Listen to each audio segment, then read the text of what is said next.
Did you know that according to Wade and Ferree, men are responsible for 88% of murder and non-negligent manslaughter charges, and 77% of aggravated assault charges? Furthermore, men are 3.5 times more likely to commit suicide than women. So you may be wondering right now, why is it that men have more of a tendency to hurt themselves and other people? Hi, my name is Peter, and I'm a student pursuing a Bachelor of Science degree in Supply Chain Management. And today I'll be explaining the concept of toxic masculinity and how it causes a tendency in men to inflict harm. And the way in which I'll be doing that is by first addressing what toxic masculinity is, second, addressing how it causes mental distress, third, addressing how it causes physical self-harm, and fourth, how it causes malicious harm, harm to other people. So first, it is important to understand the concept of toxic masculinity. Toxic masculinity are displays of masculine acts that end up being harmful to both the men who display them and the people around them. Toxic masculinity is a result of there being a hierarchy of masculinity. According to Ferree and Wade, the hierarchy of masculinity is the ranking of men from the least masculine to the most masculine. Men who display the most masculine are generally more esteemed by men and women. There are three ways in which toxic masculinity affects us today. It causes men to cause mental harm, it causes them to physically hurt themselves, and it causes them to hurt other people. I'll be diving deeper into these three components. So, as mentioned previously, the hierarchy of masculinity puts pressure on men of all ages to assert their masculinity. Precarious masculinity, which Wade and Ferree defines as the tendency for masculinity to be harder to earn and easier to lose, puts a strain on men's mental health. For example, having to constantly hold one's emotions in to protect one's masculinity is not good for one's mental health. I've personally struggled with this issue, as I would often deal with things that people would say to me that would really bother me, but instead of talking about it, I would hold it in and pretend that it doesn't bother me, to be avoiding portrayed as quote unquote soft. This is something that definitely other men go through, and I've actually had to deal with comforting a close friend who had a mental breakdown as a result of this. As I was comforting him, I actually felt the need to encourage him to let it all out and to reassure him that it is okay to be completely vulnerable with me.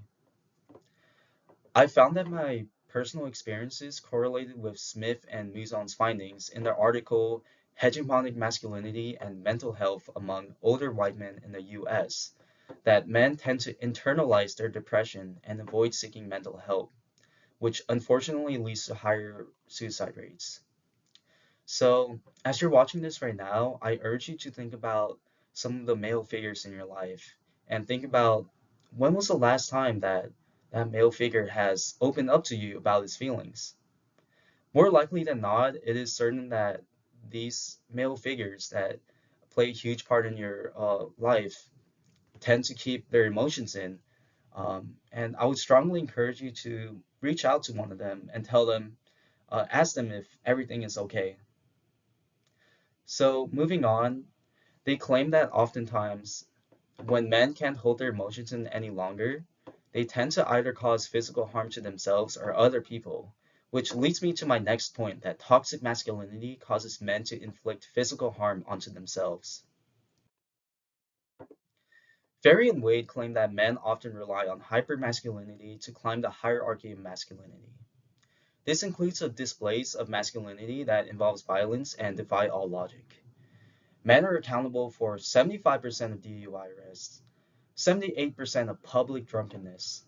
Furthermore, they tend to drive dangerously, smoke more cigarettes, take more sexual risks, and abuse drugs and alcohol more than women. These are acts that society has deemed as masculine and encourages many more men to commit acts like these to climb the hierarchy of masculinity. Hypermasculinity can extend in such a way that if it affects other people, bringing me to my next point that toxic masculinity causes harm to other people. So according to an article by a division of the Toronto Star newspaper Limited, men's violence and infatuation with guns is glorified in Canada, which shows that masculinity is a prominent issue outside of the US. In a lot of the cases, men carry weapons in situations where it is absolutely unnecessary. My mom owns a clothes altering business that she works with my grandma. She would tell me about the many times that men would walk into her shop with just them two and walk in with guns on the side of their belts. Even though they wanted to express their discomfort with firearms in the shop, they would often stay silent out of fear that they would upset the men carrying firearms. I want you to ask yourself, how would you feel if a man was in your presence with a gun, knowing that he could possibly be indulging in hypermasculinity? Furthermore, as a result of a combination of mental distress and hypermasculinity, tragic incidents do occur. According to the Toronto Star newspaper, an incident occurred in Nova Scotia where a 51-year-old white man murdered 22 innocent people and burned 5 families down.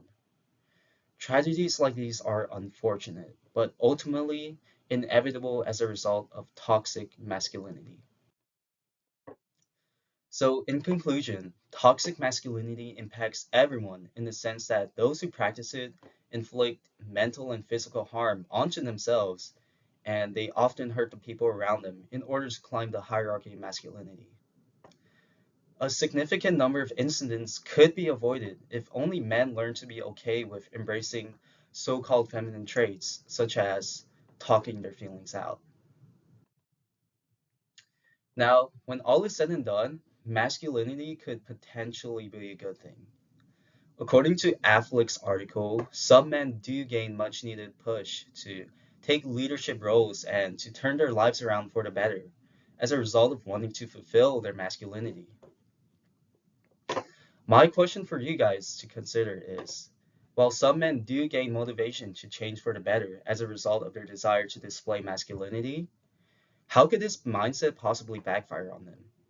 Should men learn to accept the fact that they don't necessarily have to be good people for the sake of their masculinity? That's a question that I want you to consider. That concludes my presentation, and thank you so much for listening. Have a good day.